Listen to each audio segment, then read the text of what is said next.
Dame Barbara Windsor's husband, Scott Mitchell, and EastEnders star Natalie Cassidy join us now. Good morning to you both. Good morning. Good morning. Now, Scott, let's sort of rewind. 5 years ago is when Barbara got diagnosed with dementia. When did you first notice that there was a problem? I assume with these things it's normally quite a long diagnosis. Yeah, it is. I first realised that different things were happening within her personality.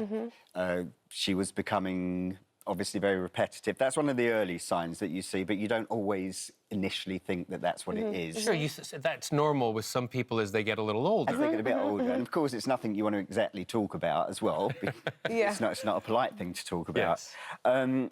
So yes, she was having more trouble learning her lines. She was still at EastEnders at the time. Okay. So we decided that it was best that she leaves EastEnders, which she reluctantly did. I can imagine. Yeah, because she really loved it there and still loves watching it.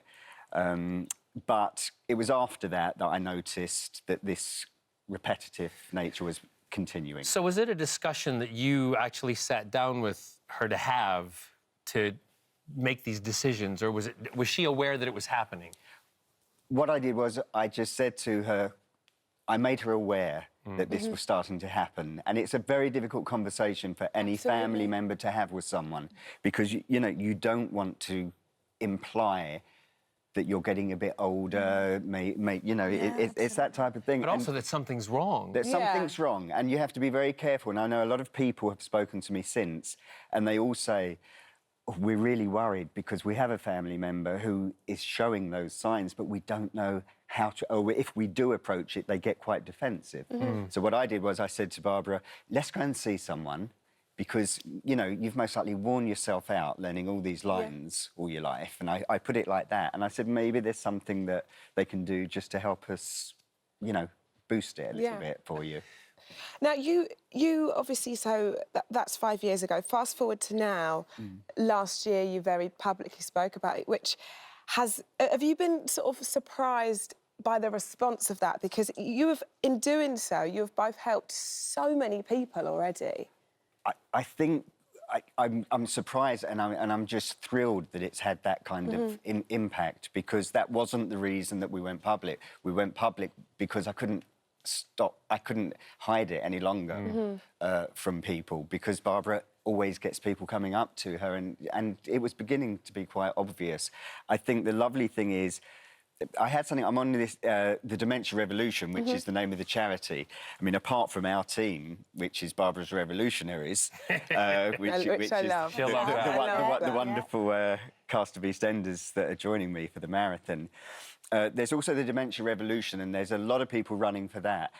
And we're on this closed Facebook group, and the comments that they give me, these are all other people who are living with loved ones, who are caring for people or have lost people.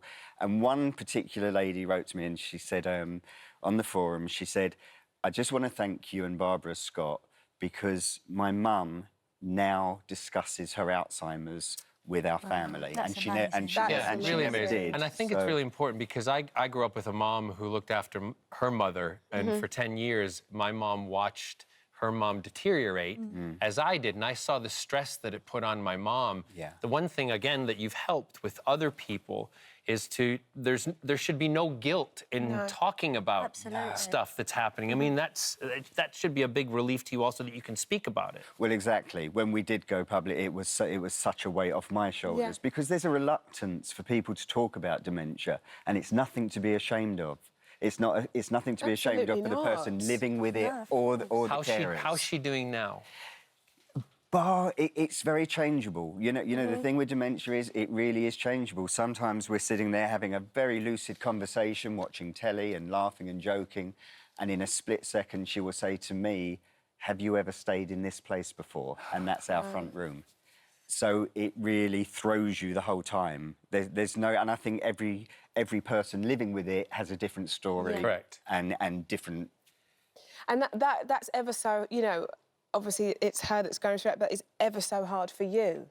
That must be extremely hard. And I guess, well, I can only imagine that being open about it and talking to lots of other people, I don't know, does that relieve you almost?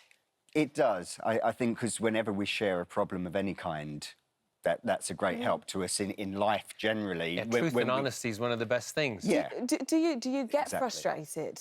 Yeah, you do. You'd be inhuman if you didn't. But I always say to you, I just think it's amazing, your patience and tolerance. And anybody living with family members of that, it must be so hard. It hasn't touched me personally in my family. It's touched me personally with a dear friend. You've known Barbara for a long time. A long, long time. And you... 1993. Goodness me. Yeah, 25. How old were you when you first met her? I was 10. Wow. 10 and a half. So 25 years, I'm 35. Have you seen her since the diagnosis, or...? I have seen her a couple of times, but I didn't know then. It was still hidden. Right. And actually, after this, I'm going round for a cup of tea. Oh, you are? And I can't wait to see her. So we've made this a morning to go and see her. Good. And this may be people... I'm just going to ask, are you prepared to see a change? Yeah, it is... If there is one? Yeah, I mean, I don't really know what to expect. I just can't wait to see her, you know. But, yeah, it has been on my mind at the weekend. Will it upset me? Or, you know, because I've got this memory of... Someone she was just dearly. a wonderful woman who helped me, you know, and we had those matriarchal women at work. Yeah. Barbara and Wendy, also Richard. But they taught us to be professional, to know our lines, you know, just strong women. And I'm so fortunate that I had those women to teach me. Someone to look up Amazing. like her. Yeah. And now, Scott, this is obviously a big thing for you to take on by yourself, and for you to live with. Have you sought help now? Yes, yeah. We have carers who come in 6 days a week, and what that does, it enables me, let's say, to get on with my work. I also have a job. Of course, absolutely. So, you know, there's that, there's the rest of life, there's shopping, there's doing everything, and having a little bit of time for me. And, there's also training for the marathon. Yes. Yeah, I did run last year, and I don't think you could ever be ready. I did it, and even the day before, I was thinking, I just don't think I've done enough. Do I need to run some more? But the day is just... There's so much... I'm going to go there this year, and so I'll see you. I'll support you and bring you some snacks. But, yeah, the day is brilliant. Don't let the training scare you, because the day is I feel like the training is the hardest part, when you've got to get up in the middle of February. I admire and you. it's pouring with rain and cold, and you've got to go out on your own. I think once you get through the training, I'm excited now for the day. Like you say, everyone just says the atmosphere is amazing. It's amazing. It really, really is. My dad always says he'll do a marathon and run and do something when he sees a runner with a smile on their face. I start with a smile.